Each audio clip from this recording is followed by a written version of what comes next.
Mesdames, Messieurs, bonsoir et bienvenue à cette édition, le sommaire. Le secrétaire général adjoint et porte-parole du gouvernement Wilfried Léon-Koumbédji s'est prononcé sur les prétendus complots d'assassinat et de contrôle financier illégal des acteurs de l'opposition. C'était pendant le point de presse donné en marge de la présentation du compte-rendu du Conseil des ministres du 14 février 2024. Les cadres du ministère du Tourisme et de la Culture ont procédé à la revue du plan de travail annuel 2023 les 13 et 14 février dernier. Les acteurs impliqués ont salué la nette progression du budget 2023 par rapport à 2022. Le monde des médias au Bénin a perdu un des siens le 14 février 2024. Il s'agit de Annick Ballet, célèbre journaliste béninoise. Dans cette édition, des témoignages et hommages lui sont rendus. L'École supérieure d'administration, d'économie, de journalisme et des métiers de l'audiovisuel ESAE offre de nouveaux challenges pour l'année universitaire 2023-2024. Étudiantes et étudiants, parents d'élèves nouveaux bacheliers, ESAE, c'est la garantie d'une formation de qualité à des conditions très avantageuses. À Gbedjromede, à Papa, à Boumekalavier, Parakou, inscrivez-vous en administration générale, administration du travail et de la sécurité sociale, trésor et finances publiques, impôts, diplomatie et relations internationales, journalisme et métiers de l'audiovisuel, gestion des marchés publics, planification et développement local, sciences économiques, sciences juridiques et toutes les filières des sciences de gestion. ESAE vous offre des bourses, demi-bourses et de réductions pour les premières inscriptions dans toutes ces filières. Waouh! En licence 1, 2 et 3 et en master, bénéficiez jusqu'à 50% de réduction sur tous nos sites. N'est-ce pas génial? Infoline. ESAE Gbedjromede, 3e rue à droite en quittant le carrefour Le Jador pour la BIBE Jéricho ou au plus 229 90 93 65 21 98 98 14 00 à Kpakpa au plus 229 52 88 33 33 à Boumekalavi au plus 229 52 88 44 44 Parakou au plus 229 52 46 12 12. ESAE, l'excellence à un nom.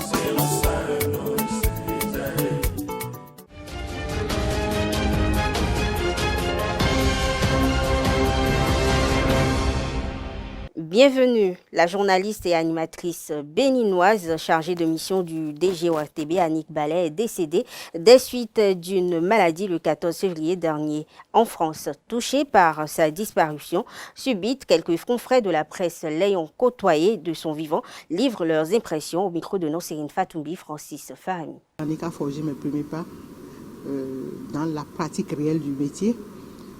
Annick m'a guidée. Et m'a guidée jusqu'à son dernier souffle dans ce métier. Moi, je la considère comme une seconde maman. Elle est plus qu'une collègue, plus qu'une aînée, plus qu'une amie. Elle est pratiquement une maman pour moi. Je l'appelais affectueusement maman.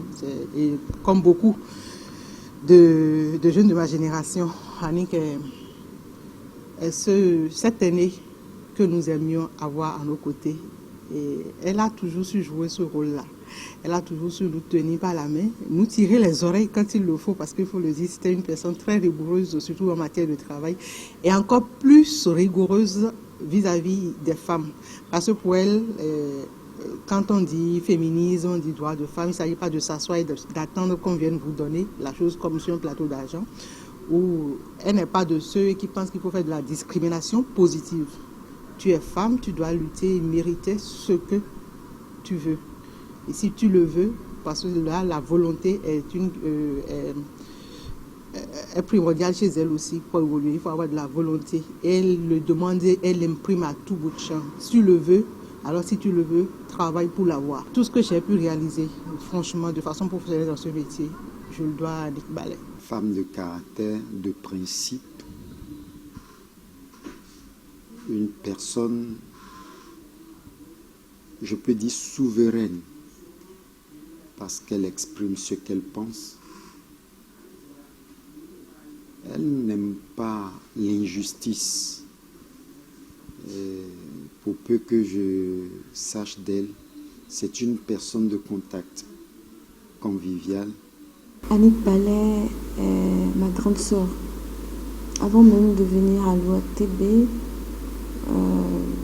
j'avais déjà des acquaintances avec elle, puisque quand elle venait en congé après le Zaï, Elle a passé souvent ses congés dans ma maison familiale avec nous, puisque sa mère et mon papa sont du même village. Donc, je retiens d'elle aujourd'hui une femme qui a de l'ardeur au travail, très rigoureuse, et son professionnalisme ne me fait aucun doute. Pour moi, elle était vraiment un modèle de l'excellence. C'est une dame qui cherchait toujours à aller plus loin, qui n'hésitait pas à franchir ses zones de confort pour se mettre en danger et se challenger. Annick Ibalé, c'est vrai que c'est une maman, c'est une mère poule, comme beaucoup de collègues le disent déjà. Annick Ibalé, c'est une grande sœur, c'est une professionnelle. Les mots me manquent pour la qualifier, mais je suis venu dans la maison à un moment où elle était chef programme. Et quand vous êtes jeune journaliste à la rédaction JT, vous produisez un papier et qu'elle apprécie et qu'elle aime, elle vous le dit. Mais ce qui vous manque, elle vous le relève tout de suite. C'est une dame qui est toujours prête à donner la main, à donner un coup de pouce aux jeunes pour qu'ils puissent s'améliorer dans leur secteur.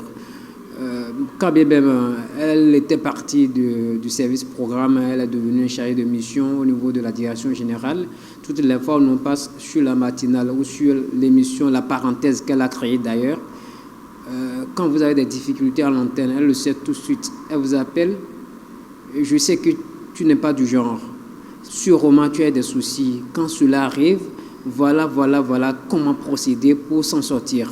Désormais, il faut en tenir compte. C'est une femme de caractère et quand elle décide de faire quelque chose, elle tient à ça, elle réalise la chose vraiment.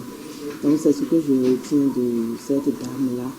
Et son parcours à l'ORTB pendant que nous on était là, elle a fait valoir ses potentialités, c'est-à-dire son talent de journaliste et sa force de caractère également. Et donc vraiment, cette nouvelle, elle est triste. C'est vrai que nous avons appris qu'elle était souffrante, mais nous ne savions pas que c'était une maladie qui allait la conduire à sa dernière demeure. Depuis hier, je passe par différentes émotions que j'ai de la peine à décrire. C'est difficile, franchement, pour moi. Et c'est ça mon sentiment, de continuer la route sans cette boussole-là. À un moment où l'ORTB est à un tournant très historique et très délicat de sa vie. Elle a quitté la barque, le navire. Et je pense que nous devons faire en sorte de continuer avec dignité et avec professionnalisme ce qu'elle a commencé. Dans le même registre, le directeur général de Télé-Bénin, Agapit Napoléon Maforican, se souvient d'elle en ces mots. Une professionnelle de rigueur, une journaliste complète, disponible, professionnelle, et un gros travailleur, si on veut englober quoi. Je l'ai connue comme reporter, productrice, reporter, présentatrice, rédacteur en chef. Je n'ai pas travaillé à l'ORTB, donc on n'a pas eu de relation professionnelle directe. Mais dans mes activités en tant que président de l'Union des journalistes de la presse privée, en tant que professionnel donc, du secteur, on a eu quand même à collaborer. J'ai eu recours à des services de l'ORTB quand elle était rédacteur en chef, et ça a été assez direct. C'est sans fioriture, c'est aussi disponible que ça, avec une pointe d'humour, parfois sans bonne humeur, une bonne humeur avérée, et puis voilà quoi. Donc, c'est tout. Je ne la vois pas toujours dans les polémiques, même si les gens tentent de polémiquer avec elle. Je me rappelle encore cette note on était à la HAC, et je me rappelle encore cette note du gouvernement de Kérékou qui disait qu'il faut la remplacer, par laquelle aurait des rapports privés avec un ministre. Ça nous a paru tellement bizarre. parce qu'on estimait que même ça, c'est sa vie privée, on n'avait pas à se mêler de cela. Et puis après, d'ailleurs, quand on l'a eu, elle a rigolé, elle a ri, mais on dit, mais bon, voilà. Donc, voilà. Est-ce qu'on étale les rapports privés, donc que dans la matière, qu'elle n'avait aucun contact avec celui dont on parlait d'ailleurs. Bon, donc, voilà une histoire un peu comme ça qui montre un peu les vicissitudes parfois aussi des journalistes femmes et surtout de celles qui ont été leaders. Et elle est la plus jeune que d'autres, plus jeune que les Michel Akamada ou que les Marie-Constance de Bouglélé. Mais elle a quand même fait sa profession, elle a fait, à un moment donné, elle a dû partir pour diriger une chaîne à Bamako, au Mali, voilà, elle est revenue, voilà. Donc, en tout cas, moi, je voudrais saluer la mémoire de cette professionnelle. Dommage que ces choses, on ne les dit qu'au départ, le caca la mort. Je pense que je profite de pour demander aux amis, aux confrères, aux fêtières, peut-être, tous ceux qui ont été peut-être à des niveaux de responsabilité, qu'on voit dans quelle mesure, quand même, nous célébrer. Et moi, je suis dans ça. C'est-à-dire qu'après un certain nombre d'années, on a beaucoup de doyens. On a perdu Jérôme Carlos il n'y a pas longtemps. On en perd d'autres. Voilà. Donc, pourquoi ne pas mettre en valeur ceux qui ont été à ce niveau-là pour qu'au moins on puisse leur dire merci. Je me rappelle aussi, quand nous avions baptisé la maison des médias, Thomas Méassan, de son vivant, le doyen Méassan était très généreux, très très généreux. Nous l'avions salué à la fin, il dit, mais vous m'avez enterré de mon vivant. Vous m'avez enterré de mon vivant. Et sa famille était tellement reconnaissante. Je pense que sans mettre trop de farce sur nous, parce que nous sommes là pour parler de l'actualité, je pense quand même que de temps en temps, ceux parmi nous qui se sont honorés, nous aimer, nous devancer, qu'on essaye quand même de leur dire ce que nous pensons d'eux. Voilà, donc, en tout cas, paix à son âme et puis salut. Choqués et touchés, telles sont les émotions éprouvées par des Béninois restés admiratifs d'une journaliste captivante et impressionnante. Ils sont toujours au micro de Colombo Oussou. Comme l'a dit les fonds, Tade Djayo, Abibono Sindeyo, Annick Bale, vraiment, elle fait partie des journalistes qu'on ne peut même pas qualifier. Parce que moi, je suis profane en la matière. Mais on le voyait à l'époque. Tout le monde suivait l'ORTB.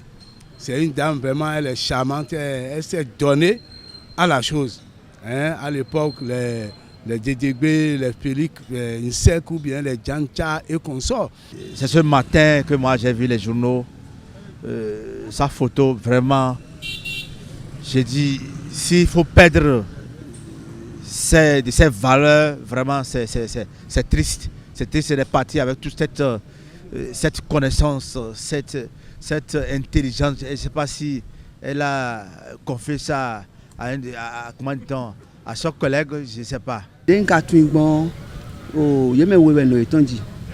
Annick Bale, Noviton Aman Bale. Donc, bon, étant du temps, mais bon, nous avons vu aussi quelques dibosous. Mais quand on va et mener bleu, et journaliste, vraiment, on les coins en temps de Yaéboni. Des noms de Hobon, une débord. Et propre nom de Hopper, de Soindoa. Ce que nous avons gardé seulement, sa présentation. Celle de faire le journal, sa présentation, vraiment, ça fait plaisir à tout le monde.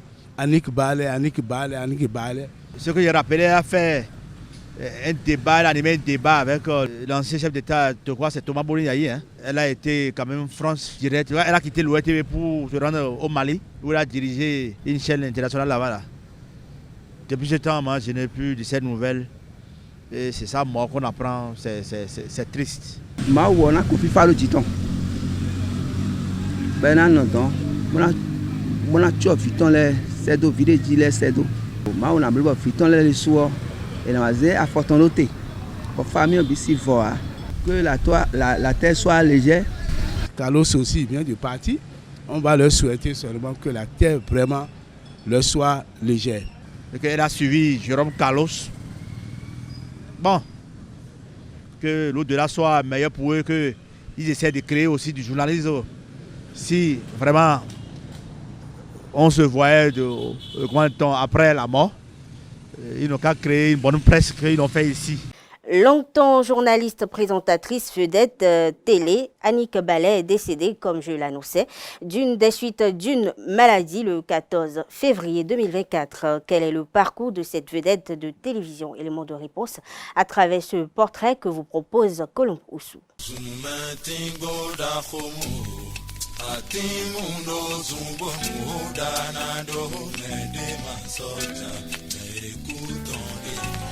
Née le 20 avril 1964, Théodora Annick Ballet s'est éteinte le 14 février 2024 en France des suites d'une maladie. Originaire d'Akpromis-Rété, Annick Ballet a effectué tout son cursus scolaire dans l'enseignement catholique à Cotonou. Son bac en poche, la fille de parents enseignants qui rêvait des métiers d'art oratoire, avocat ou journaliste, fit le choix du second. C'est un métier tout aussi passionnant que risqué. Mais quand vous mettez la passion au cœur de ce que vous faites, allié au professionnalisme et au respect des normes, vous arrivez à vous en sortir. Elle s'inscrit à l'Institut facultaire des sciences de la communication et de l'information à Kinshasa, en République démocratique du Congo.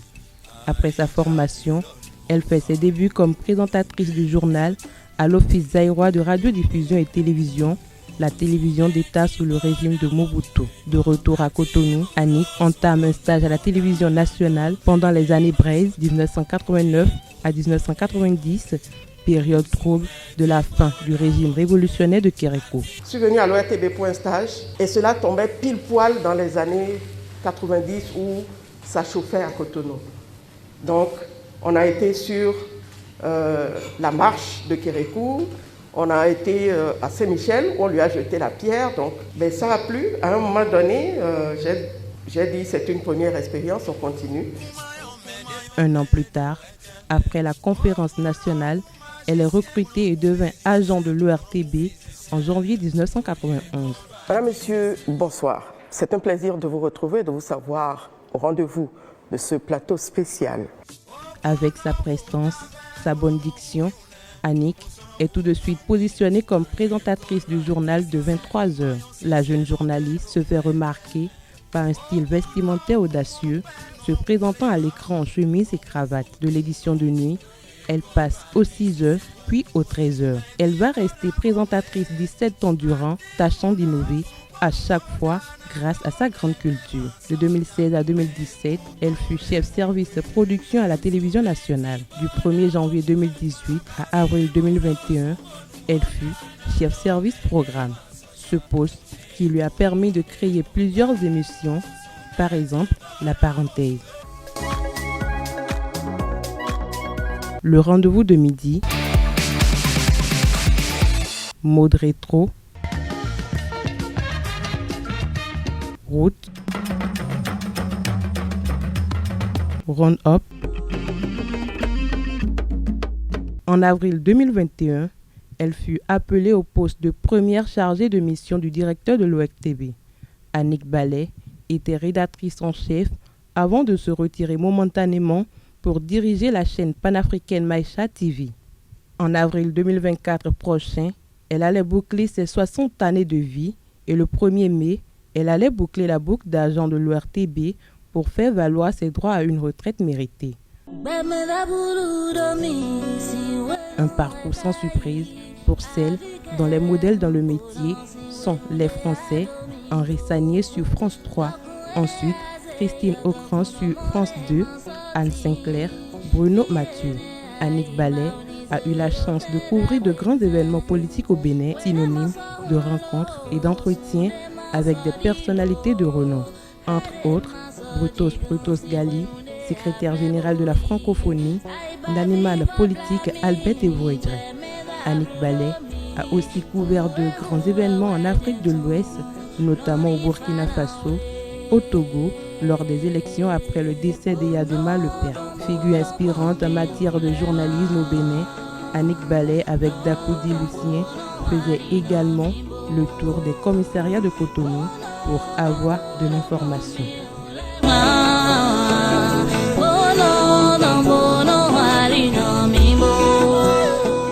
Le gouvernement béninois a réagi à l'alerte d'assassinat des responsables du parti d'opposition, les démocrates, ce à travers son porte-parole Wilfried Léon Ngoumbedji lors du point de presse sur le Conseil des ministres du 14 février 2024. L'opposition est dans la manipulation et vente des situations pour agiter l'actualité afin de faire parler d'elle. C'est ce que pense le gouvernement au sujet de cette alerte donnée par les démocrates. Wilfried Léon Ngoumbedji en veut pour preuve les récents débats sur la révision de la Constitution. Les pratiques que le parti essaie d'épingler ne sont pas des nôtres. Ce ne sont pas des pratiques du président Patrice Talon et de son gouvernement, a martelé le porte-parole du gouvernement, M. Ngoumbedji, qui a rappelé que c'est sous le régime de l'actuel président du parti d'opposition Les Démocrates que plusieurs personnalités sont mortes. Le budget 2023 du ministère du Tourisme, de la Culture et des Arts a été exécuté à un taux financier de 81,17%, base engagement, et 80,53% base ordonnancement, pour un taux physique de 84,61%.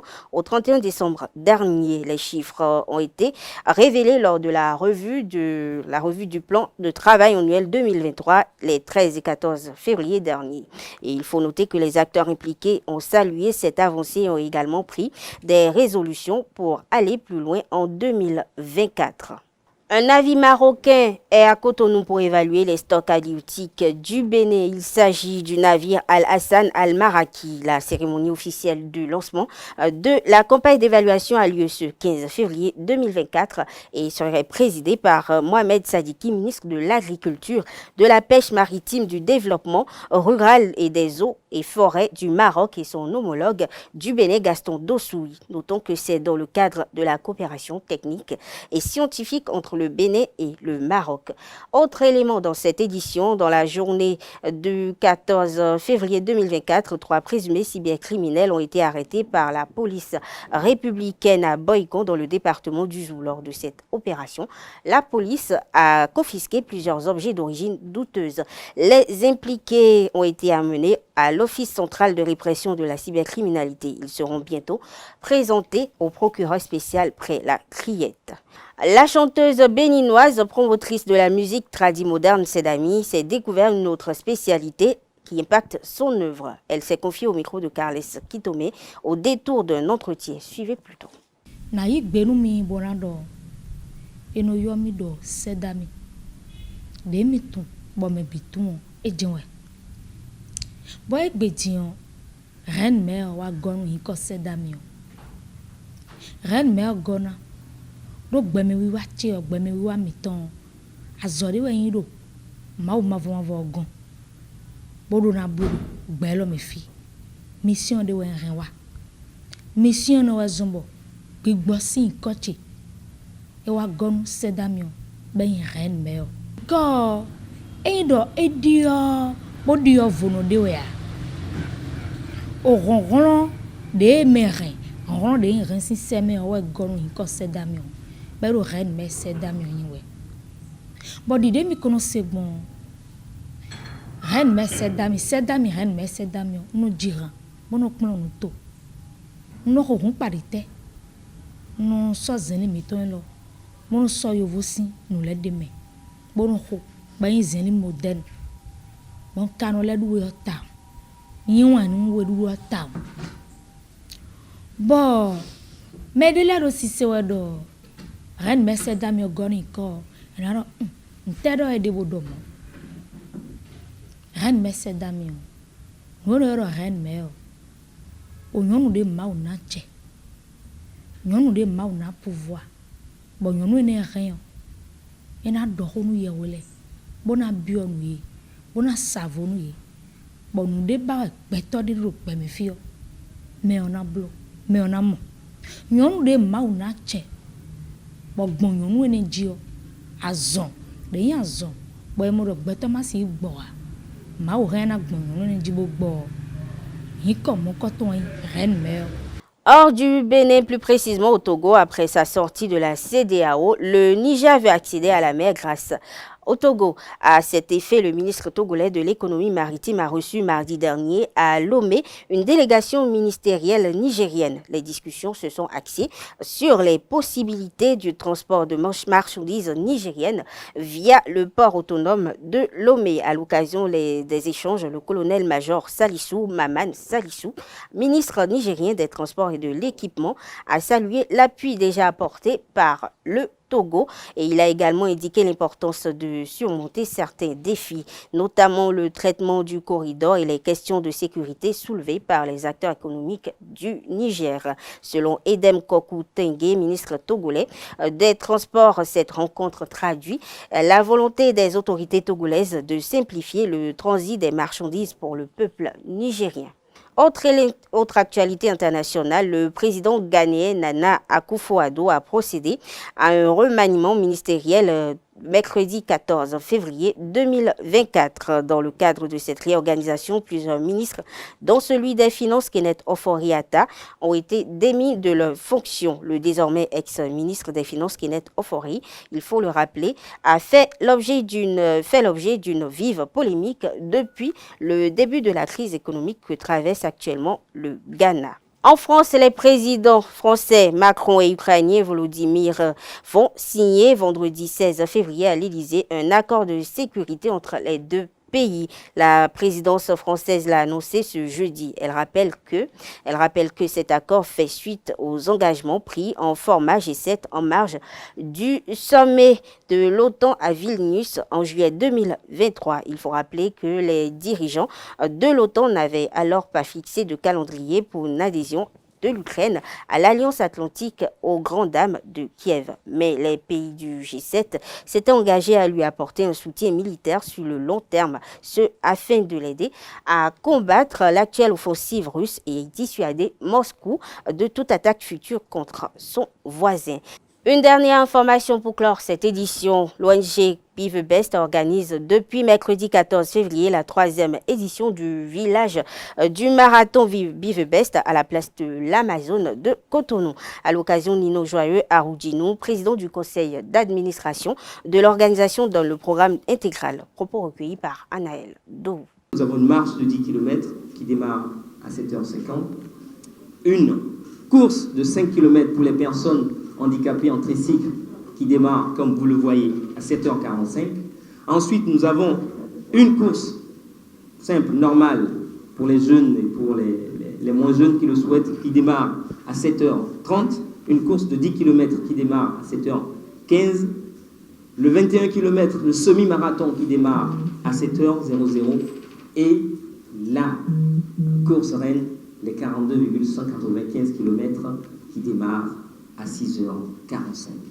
Donc on a prévu diverses activités. Ce sera 5 jours sur l'esplanade de l'Amazone, 5 journées thématiques, parce que chaque journée a un thème, de l'amour, du village, des femmes, de l'environnement, jusqu'à la santé, puisque nous faisons le marathon pour le bien-être de tous. Nous ne le faisons pas juste pour que les athlètes internationaux arrivent, mais nous le faisons aussi pour encourager chaque Béninoise et chaque Béninois, chaque Cotonois à se rassurer que faire du sport, c'est bon pour la santé et c'est bon pour le bien-être de tous. Ensuite, nous aurons la présentation des 13 arrondissements. Chaque jour, il y a au moins 4 arrondissements qui se présentent au public et les autorités de ces arrondissements ont l'opportunité d'échanger avec, en tout cas, les habitants de leurs arrondissements ou d'autres sur des questions d'importance. Donc, il y aura des présentations des arrondissements. Il y aura des mets de chez nous. Donc, chaque jour est dédié à un mets. Vous allez voir le premier tout à l'heure quand on fera l'ouverture du village. Il y aura diverses communications sur la gestion du temps et la ponctualité. Vous avez remarqué, nous avons démarré à 10h. Et depuis 12 ans, nous démarrons toutes nos activités à l'heure.